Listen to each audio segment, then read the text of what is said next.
Employment से पहले जैसे जैसे डिमांड बढ़ी थी वैसे वैसे प्राइस आपका इंक्रीज़ हो रहा था। ठीक है, अब करेंगे हम कॉज क्या है, कारण क्या है आपकी डिमांड पुल इन्फ्लेशन के। फर्स्ट है quantity theory of money. Quantity theory of money क्या कारण बताती है कि ओनली क्वांटिटी ऑफ मनी, मतलब क्वांटिटी ऑफ मनी की अवेलेबिलिटी ही कारण है इन्फ्लेशन का। अगर आपकी क्वांटिटी ऑफ मनी बढ़ती है फुल एम्प्लॉयमेंट के बाद तो आपका इंक्रीज़ होता है प्राइस, और यही क्वांटिटी ऑफ मनी कारण है इन्फ्लेशन का, डिमांड पुल इन्फ्लेशन का। यानी कि आफ्टर फुल एम्प्लॉयमेंट अगर आपकी क्वांटिटी ऑफ मनी बढ़ेगी तो मनी के कारण आपका क्या होगा, डिमांड बढ़ेगी, इंक्रीज जो प्राइस में इंक्रीज होगा। सेकंड है कीन्सियन थ्योरी। कीन्सियन थ्योरी क्या कहती है, जब आपकी डिमांड ज़्यादा होती है सप्लाई से तो प्राइस आपके राइज होने लग जाते हैं। डिमांड, कीन्सियन कहता है कि डिमांड इक्वल होती है इन्वेस्टमेंट के प्लस डिमांड होगी इन्वेस्टमेंट प्लस आपका कंजप्शन एक्सपेंडिचर। इन्वेस्टमेंट यानी कि इन्वेस्ट करने के लिए जो पैसा चाहिए और कंज्यूम करने के लिए पैसा चाहिए। अगर ये आपकी डिमांड सप्लाई से अगर आपकी ज़्यादा होगी तो आपकी जो इन्फ्लेशन है वो डिमांड पुल इन्फ्लेशन है। ये बताया है कीन्सियन थ्योरी ने कि अगर ये दोनों चीज़ों के लिए हमारी डिमांड बढ़ेगी, कंजप्शन एक्सपेंडिचर के लिए और इन्वेस्टमेंट एक्सपेंडिचर के लिए।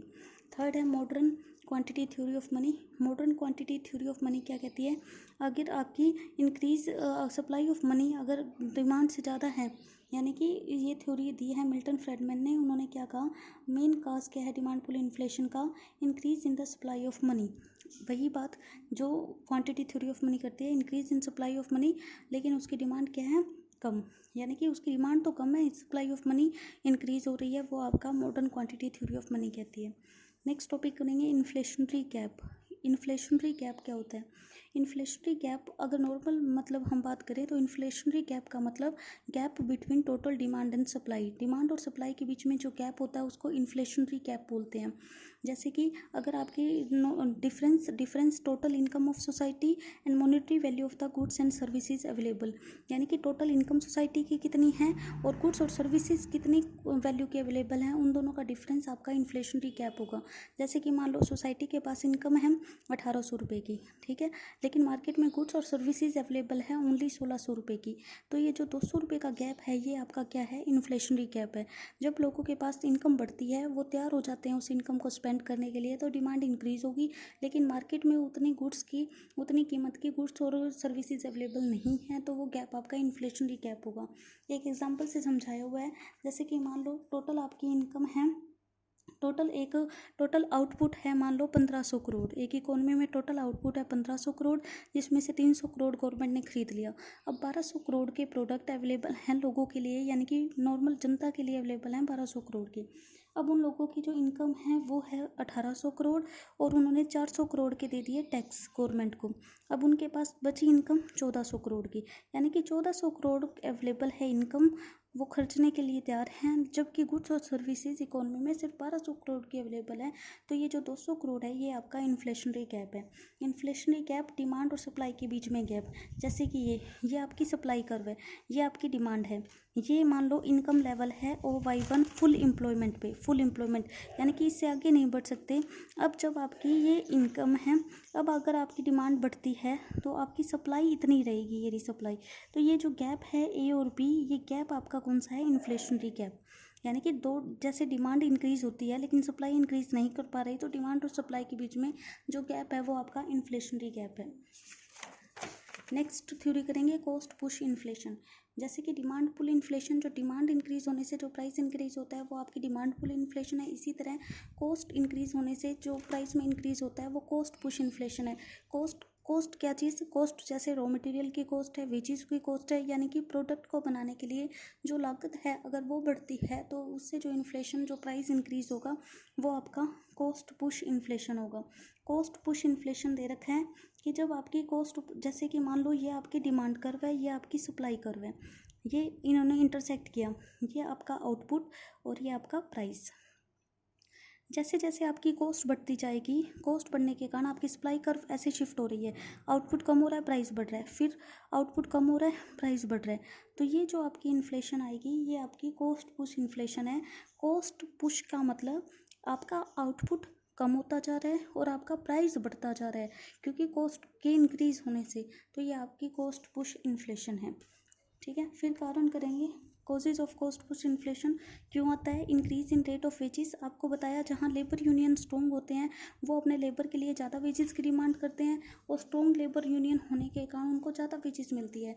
तो अगर एक प्रोड्यूसर ज़्यादा वेजेस देगा तो वो अपने प्रोडक्ट की कॉस्ट को भी बढ़ाएगा उसको कवर करने के लिए, तो जिसके कारण प्राइस राइज हुआ वो आपका कॉस्ट पुश इन्फ्लेशन है, तो रेट ऑफ वेजेस बढ़ने से। सेकंड है increase in rate of profit, अगर किसी तरीके से आपका रेट ऑफ प्रॉफिट, जैसे आपको पहले भी बताया प्राइस जो होते हैं वो कॉस्ट प्लस प्रॉफिट से हैं, ठीक है। तो अगर आपका प्रॉफिट, अगर एक प्रोड्यूसर प्रॉफिट की मात्रा को बढ़ाएगा तो प्राइस बढ़ेगा ऑटोमेटिकली, तो वो जो इन्फ्लेशन होगी वो आपका increase in rate of profit के जरिए इन्फ्लेशन होगी। और थर्ड है इंक्रीज इन कॉस्ट ऑफ की इनपुट्स, की इनपुट्स का मतलब जो इनपुट, जो रॉ मटेरियल यूज़ होता है एक प्रोडक्ट को बनाने के लिए, अगर उसका प्राइस इंक्रीज़ हो जाते हैं तो आपकी कॉस्ट इंक्रीज़ हो जाएगी जिसके कारण आपका प्रोडक्ट का प्राइस बढ़ेगा। वो जैसे कि इनपुट्स का मतलब किसी तरह का कोई ऑयल यूज़ हो रहा है, किसी तरह का मशीनरी में ऑयल यूज़ होता है, उस ऑयल की कॉस्ट इंक्रीज़ होने से आपके प्रोडक्ट का प्राइस क्या हो जाएगा? इंक्रीज़, क्योंकि हम उस ऑयल को यूज़ कर रहे हैं। तो इसके कारण जो इन्फ्लेशन है वो आपकी कौन सी है? Cost push inflation. तीन कारण है, वेजेस बढ़ जाए, प्रॉफिट बढ़ जाए या की इनपुट्स के रेट बढ़ जाते हैं तो इन्फ्लेशन आएगी, वो कॉस्ट पुश इन्फ्लेशन है। नेक्स्ट हम करेंगे कॉजेज ऑफ इन्फ्लेशन। इन्फ्लेशन के कारण ही क्या है? किसी तरह की भी इन्फ्लेशन है उसके कारण क्या है? तो दो तरीके से दो चीज़ें इफेक्ट करती है, एक डिमांड साइड और एक सप्लाई साइड, यानी कि डिमांड बढ़ना और सप्लाई का घटना ही मेन कारण है इन्फ्लेशन का। तो हम पढ़ेंगे, फर्स्ट कर रहे हैं डिमांड साइड। डिमांड साइड में आपका फर्स्ट है डेफिसिट फाइनेंसिंग। डेफिसिट फाइनेंसिंग आपको बताया, जब गवर्नमेंट के एक्सपेंडिचर ज़्यादा होते हैं और गवर्नमेंट की इनकम कम होती है तो उसको बैलेंस करने के लिए आरबीआई नए नोट छापता है। नए नोट छापने का मतलब नई करेंसी, ज़्यादा से ज़्यादा करेंसी आई है मार्केट में। अब जब नई मतलब ज़्यादा रुपए मार्केट में आते हैं, लोगों के पास ज़्यादा पैसा हो जाता है जिसके कारण वो डिमांड ज़्यादा करेंगे, जबकि हमारा प्रोडक्शन उस प्रोपोर्शन में नहीं बढ़ता तो प्राइस बढ़ते हैं, वो डेफिसिट फाइनेंसिंग के जरिए, यानी कि डिमांड इंक्रीज़ हो रही है हमारी। सेकेंड है cheap money policy. Cheap money policy का मतलब जब मनी, यानी कि बैंक या आरबीआई सस्ती मनी पॉलिसी का मतलब इजी रेट में, कम रेट में हमें लोन अवेलेबल करवाते हैं, या उनकी मनी पॉलिसी बहुत चीप होती है, बहुत सस्ते रेट में हमें लोन मिल रहा है तो हमारे पास पैसा आ रहा है, पैसा आने के कारण हमारी डिमांड बढ़ रही है जिसके कारण आपका इन्फ्लेशन इंक्रीज़ हो रही है। थर्ड है इंक्रीज इन डिस्पोजेबल इनकम। अगर हमारी डिस्पोजेबल इनकम, यानी कि जो हमारी खर्च करने वाली इनकम है वो हमारी बढ़ेगी तो हमारी ऑटोमेटिकली डिमांड इंक्रीज होगी और हमारा इन्फ्लेशन की सिचुएशन आ जाएगी डिमांड साइड से। जैसे कि इनकम अगर कंज्यूमर की इंक्रीज होती है तो वो ज़्यादा से ज़्यादा गुड्स एंड सर्विसेज की डिमांड करेंगे। कई लोग गुड्स एंड सर्विसेज खरीदते हैं, स्टैंडर्ड ऑफ लिविंग उनका इंक्रीज होते हुए देख दूसरे भी उनका देखा देखी डेमोन्स्ट्रेशन अपना स्टैंडर्ड ऑफ लिविंग इंक्रीज करने की कोशिश करते हैं, जिससे ज़्यादा से ज़्यादा वो मैक्सिमम स्पेंड करते हैं गुड्स एंड सर्विसेज पे। तो ये थर्ड है, अगर उनकी इनकम बढ़ेगी तो डिमांड बढ़ेगी। फोर्थ है ब्लैक मनी। अगर लोगों के पास ब्लैक मनी होती है, ब्लैक मनी के कारण वो क्या कर रहे हैं? ब्लैक मनी का मतलब वो मनी जिसके ऊपर टैक्स नहीं दिया गया, तो वो उस ब्लैक मनी का यूज़ करते हैं लग्जरी गुड्स को ज़्यादा कंज्यूम करने में, उनकी डिमांड करने के लिए। और क्योंकि ब्लैक मनी है तो वो उनकी प्राइस नहीं देखते कि कितने प्राइस हैं, जिनकी वजह से उनकी डिमांड इंक्रीज़ होने के कारण उन गुड्स की प्राइस इंक्रीज़ हो जाती है। नेक्स्ट है reduction in the taxes. Tax में कमी। अगर एक गवर्नमेंट टैक्स में कमी कर देती है, टैक्स में कमी होने के कारण हमारे पास पैसा ज़्यादा बच जाएगा, पैसा ज़्यादा बचने के कारण हमारी इनकम ज़्यादा, मतलब एक तरीके से परचेसिंग पावर ज़्यादा हो जाएगी जिसके कारण हम गुड्स और सर्विसेज की ज़्यादा डिमांड करेंगे और हमारी इन्फ्लेशन क्रिएट होगी। इसी तरीके से less public borrowing. Less public borrowing का मतलब अगर हम पब्लिक बोरोइंग कम है, पब्लिक बोरोइंग कम का मतलब बैंक्स पब्लिक बोरोइंग नहीं ले रहे, लोन नहीं ले रहे हैं, या लोन जो लिए होते हैं पब्लिक से उनको रीपे किया जाता है, तो इकोनॉमी में पैसा, लोगों के पास पैसा ज़्यादा हो जाता है, ज़्यादा होने के कारण उनकी डिमांड इंक्रीज़ होती है। इसी तरह इंक्रीज इन पॉपुलेशन। अगर पॉपुलेशन बढ़ती है, अगर पॉपुलेशन बढ़ेगी तो वो डिमांड करेगी ज़्यादा गुड्स एंड सर्विसेज की, जो कि सप्लाई उतनी है नहीं, तो प्राइस आपके ऑटोमेटिकली इंक्रीज़ होंगे, इन्फ्लेशन आएगी।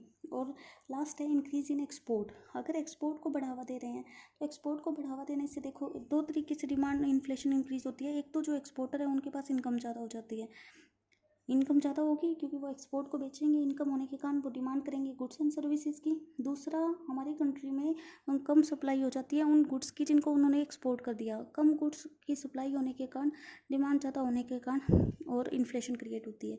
तो ये डिमांड साइड जिनकी वजह से ऐसे फैक्टर किए हैं जिनकी वजह से डिमांड बढ़ रही है और उसके प्रपोर्शन में सप्लाई इंक्रीज नहीं हो रही, जिसके कारण हमारी इन्फ्लेशन आती है। नेक्स्ट पढ़ेंगे supply side. Supply side decrease होने के कारण हमारी इन्फ्लेशन आती है। सप्लाई साइड डिक्रीज देखो कैसे होती है। फर्स्ट है लेस प्रोडक्शन।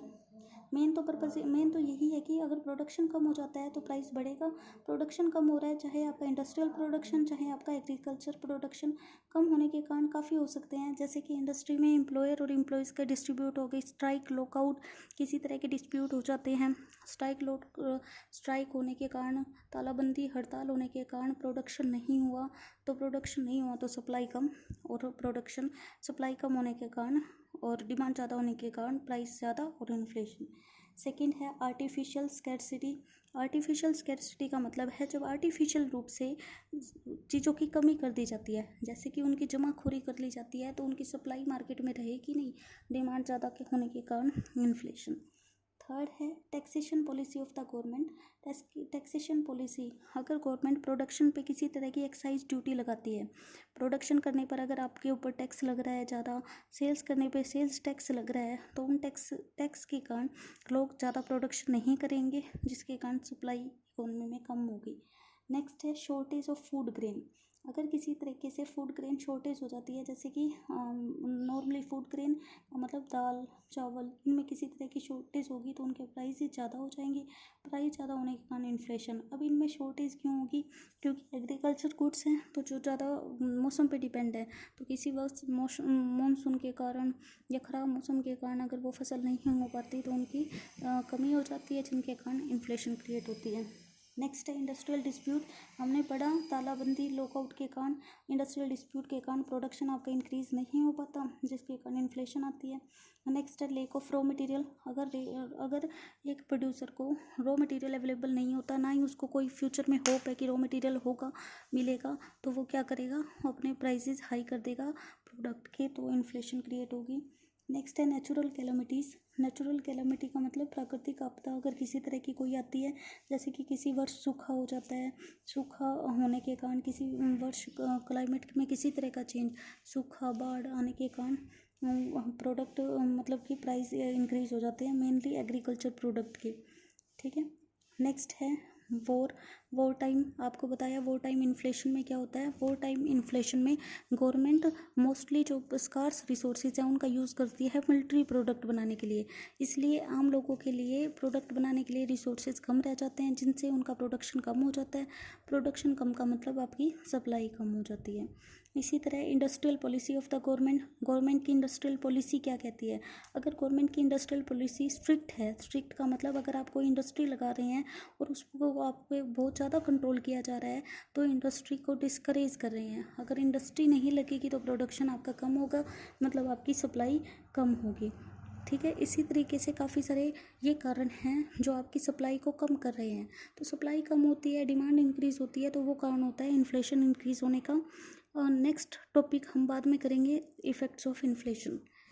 ठीक है।